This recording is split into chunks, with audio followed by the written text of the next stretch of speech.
S'il y a un important dépôt ici à Erstfeld, c'est parce que nous nous trouvons au pied de la rampe nord du Gotthard, à 472 mètres au-dessus du niveau de la mer.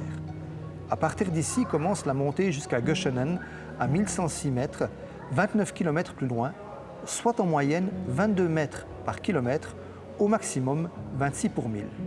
Pour vaincre ces fortes pentes, les trains recevaient une deuxième locomotive ou étaient scindés en deux. Les locomotives nécessaires étaient stationnées ici, à Erstfeld. Aujourd'hui, nous visitons ce dépôt avec une exposition qui nous plonge dans une autre époque. Comme ce fut le cas tout au long de l'histoire du développement du chemin de fer, de nombreux projets étaient en concurrence à l'intérieur du pays, mais aussi à l'extérieur, avec les projets du Mont-Cenis ou du Brenner. L'Italie et l'Allemagne étaient intéressés à un chemin de fer à travers la Suisse.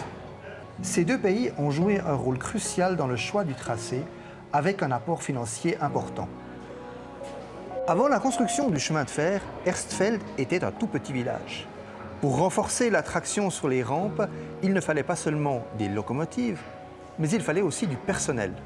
La compagnie du chemin de fer du Gotthard a construit des logements et créé des conditions attrayantes, conduisant à un boom de la population d'Erstfeld.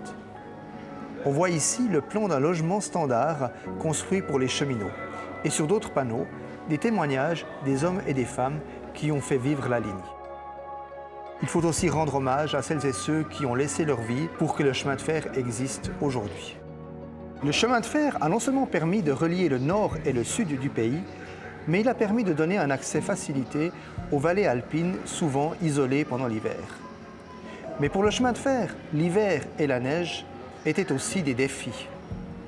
Au début de l'exploitation de la ligne, le déneigement était effectué par un chasse-neige triangulaire et beaucoup de travail manuel.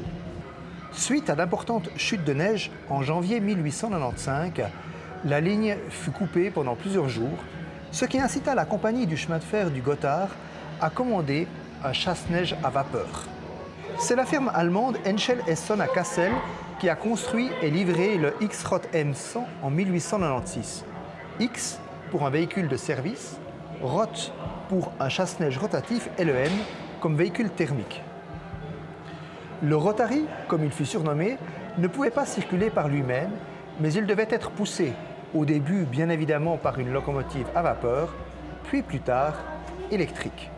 Il pouvait ouvrir un chemin dans une couche de 2 mètres de neige à la vitesse de 10 km/h. En 1948, soit environ 25 ans après l'électrification de la ligne, les CFF firent des essais avec des fraises à neige électriques. Mais les essais ne furent pas concluants, si bien que le X-Rot M100 fut encore utilisé jusqu'en 1975. L'avantage de la vapeur, c'était d'être indépendant de la caténaire qui pouvait être endommagée par des avalanches. Dès 1982, le X-Rot M fut exposé au Musée des Transports à Lucerne et il fait maintenant partie de la collection de CFF historiques ici à Erstfeld.